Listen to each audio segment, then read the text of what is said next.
আদর্শকে মেনে চলুন, নবীর আদর্শকে মেনে চলুন। মুখে দাবি করে নবীর উম্মত হওয়া যায় না। আল্লাহ রাসূল সাল্লাল্লাহু আলাইহি ওয়াসাল্লাম বলেন যে যারা আবার তারা জাহান্নামে যাবে, আর যারা জান্নাতে যাবে তারা মান আতাআনি ফাদাখালাল জান্নাহ।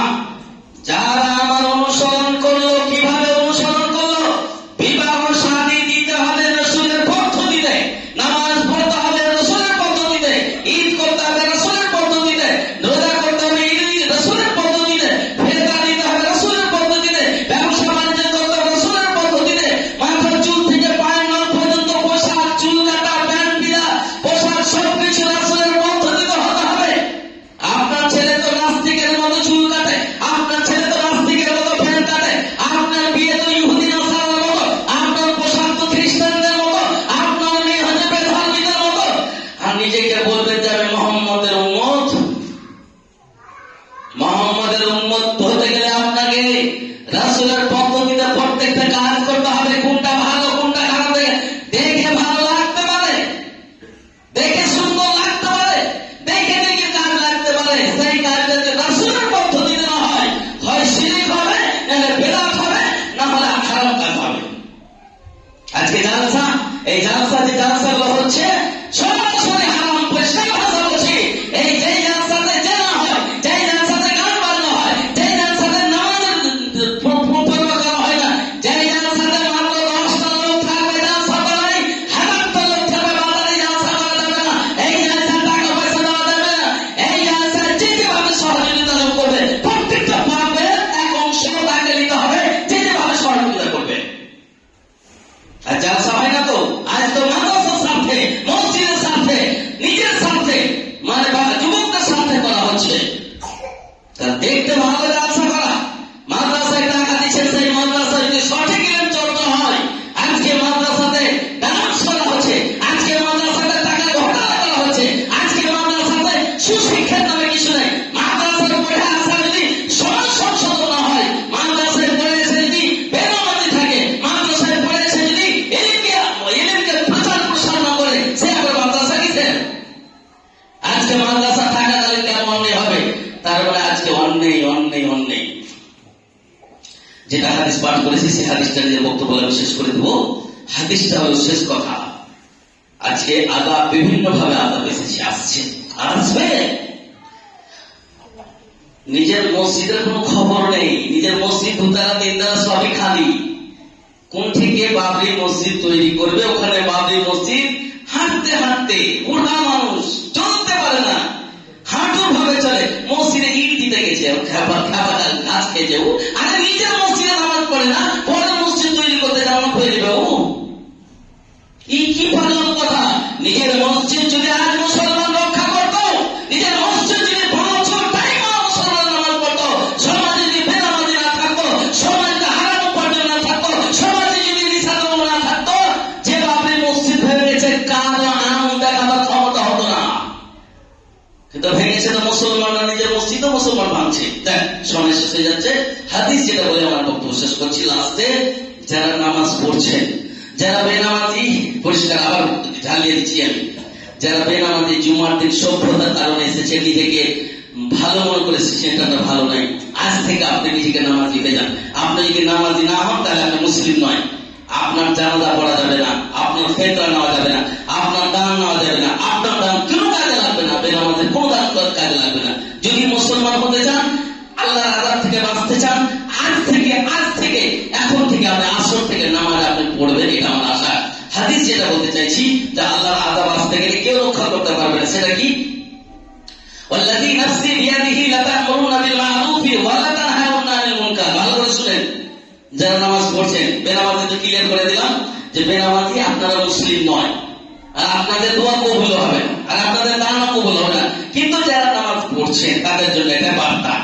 আল্লাহ রাসূল সাল্লাল্লাহু আলাইহি ওয়াসাল্লাম বলছেন যে আল্লাহর কসম, আল্লাহর কসম, খোদার কসম নয়, আল্লাহর খোদা বলে না, আল্লাহর কসম, যার হাতে আমার জান আছে, সমাজে যদি অন্যায় হয়েছে সরকার যদি প্রতিবাদ না করে, ইমাম সাহেব যদি প্রতিবাদ না করে, সমাজের নেতৃত্ব যারা নেতৃত্ব দিচ্ছে তারা প্রতিবাদ যদি না করে, যাদের ক্ষমতা আছে প্রতিবাদ করার, ভালো কাজের আদেশ, অন্য কাজে যদি নিষেধ না করে,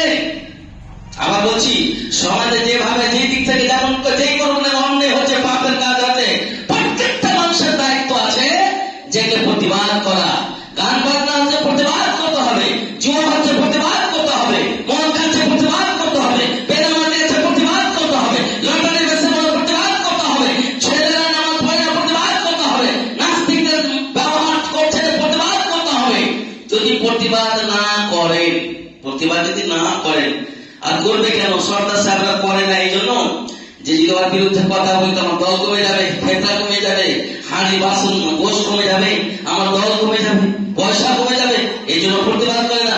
আর ইমাম সাহেব করবে বা কেন? ইমাম সাহেব তার প্রতিবাদ করার জন্য আসেনি, টাকার জন্য এসেছে। যদি প্রতিবাদ করি তো কেন সর্দার সাহেব, আমি বললাম সর্দার সাহেব মানে মুসল্লিরা আমাকে রাখবে না, আমি খাবো কোথায়? আর নেতা মন্ত্রীরা তো করবে না, যে তোদের ভোটের দরকার আছে, সবাই নিজের স্বার্থে চলছে। আজকে আপনার স্বার্থ নিয়ে কথা বলছে, কালকে আমাদের মাঠে আপনার কর্ম স্বার্থ ব্যর্থ যাবে, মরার পরে দেখেন। আল্লাহ তাআলা বলছে, আল্লাহ রাসূল বলছেন যে যদি ভালো কাজের আদেশ মন্দ কাজের নিষেধ যদি না করা হয়, আউলা বিশিকাল্লাহু আলাইহি ওয়া আলাইকুম আলাইকুম মিনকুম আলাইকা ইগাবাম মিনহু, তখন আল্লাহ আযাব আসবে, বিভিন্ন দিক থেকে আল্লাহর আযাব আসবে। সরকারের তরফ থেকে আল্লাহর আযাব আসতে পারে, আল্লাহর তরফ থেকে আযাব আসতে পারে, সমাজের তরফ থেকে আল্লাহর আযাব আসতে পারে, পারিবারিক আযাব হতে পারে, প্রত্যেকটা ক্ষেত্রে আযাব হতে পারে।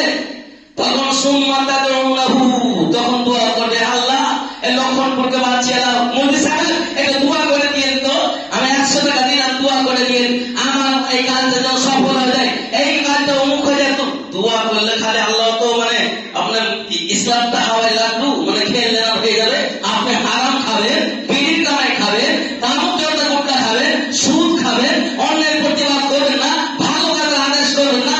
নামাজ পড়লেন, আপনার ছেলে শুয়ে আছে, নামাজ পড়ছেন, আপনার স্ত্রী শুয়ে আছে, নামাজ পড়ছে দেখছেন জুয়া হচ্ছে, নামাজ পড়ছে দেখছেন লটারি পাচ্ছে, নামাজ পড়ছেন আর সব কাজ হচ্ছে দেখছেন, চোখ মুখ সব বন্ধ করে আপনি নামাজি ভাবছেন, আর আল্লাহর কাছে দোয়া করবেন, আল্লাহ অত সহজে কবুল করে দিবে। সুম্মা তাদউনাহু ফালা ইস্তাজাবা লাকুম, তখন আপনার দোয়া কবুল হবে না। সুতরাং ভাই, সময় শেষ হয়ে গেল, দুই চার বেশি নিলাম, মানে দুঃখ নেবেন না, কথা প্রসঙ্গে এসে গেল। আমি চাই আমার যতটুকু এখানে মুসল্লি এসেছেন, প্রত্যেকটা নামাজি যেন ফার্স্ট কাজ, প্রথম কাজ যেটা হলো দুটা। একটা কাজ হলো হালাল উপার্জন করেন, নাম্বার 2 তারপরে আপনি এসে নামাজ পড়েন। নামাজটা আগে, নামাজ আগে, তারপরে আপনার সবকিছু। নামাজ নেই, আপনি সব দিক থেকে ফেল আছেন। সুতরাং আমি প্রত্যেক মুসলমানকে বলবো, যারা যেভাবে এখানে আছেন, নিজে ছেলে নামাজ পড়ে না, নামাজের জন্য তাকিদ করেন, নিজে নামাজ পড়েন না, আগে নিজে নামাজ পড়ে, নিজের স্ত্রী নামাজ পড়েন না, নামাজের জন্য বলেন। যেভাবে সমাজে অন্যায় হচ্ছে, তাদের যেদিক থেকে হোক, যেই করুন না কেন, এর জন্য প্রতিবাদ করার জন্য সকলকে জাগ্রত হতে হবে। মসজিদ খালি থাকে, এত সুন্দর কোটি কোটি টাকা, হাজার হাজার টাকা দিয়ে, লাখ লাখ টাকা দিয়ে মসজিদ তৈরি করে মুসল্লি হবে না, 1 কাতার 1.5 কাতার লোক হবে, আর পুরো খালি থাকবে। এই মসজিদের বর্তমান আপনি নিতে পারবেন না, অন্য লোকের কথা বাদ দেন। সুতরাং আমি ভাই যেটুকু বললাম, আপনাদের স্বার্থে, নিজের স্বার্থে, কারোর সাথে দুশ্মনী শত্রুতা, কাউকে আক্রোশ করে নয়, বরঞ্চ আমি আপনাদের একটা ভাই হিসাবে দুঃখ বেদনাকে অন্তরে রাখতে না পেরে আমি সমাজে ঘুরছি। আমি জানছি, জানেন, প্রত্যেক দিন আমাকে মোটর সাইকেলে রাউন্ড বেরোতে হয়, কোন জায়গায় জুয়া হচ্ছে, কোন জায়গায় মদ খাচ্ছে, কোন জায়গায় গাঁজা খাচ্ছে। আমি যদিও বন্ধ করতে তৎক্ষণিক পারলাম, যদি সমাজ না চায় তো কেউ বন্ধ করতে পারবে না, কিন্তু আমি আমার দায়িত্বটাকে নিভাবার চেষ্টা করছি। ঠিক আপনি আপনার যে স্তরে আছেন, আপনি বাপ হিসাবে, সর্দার হিসাবে, গ্রামের নেতা হিসাবে, ইমাম হিসাবে, যে যেভাবে আছেন, নিজ নিজ দায়িত্ব পালন করবেন, এই আশা রেখে আমি আমার বক্তব্য শেষ করলাম। ওয়া আখিরু দাওয়ানা আলহামদুলিল্লাহি রাব্বিল আলামিন। اللهم صل على محمد وعلى ال محمد كما صليت على ابراهيم وعلى ال ابراهيم انك حميد مجيد.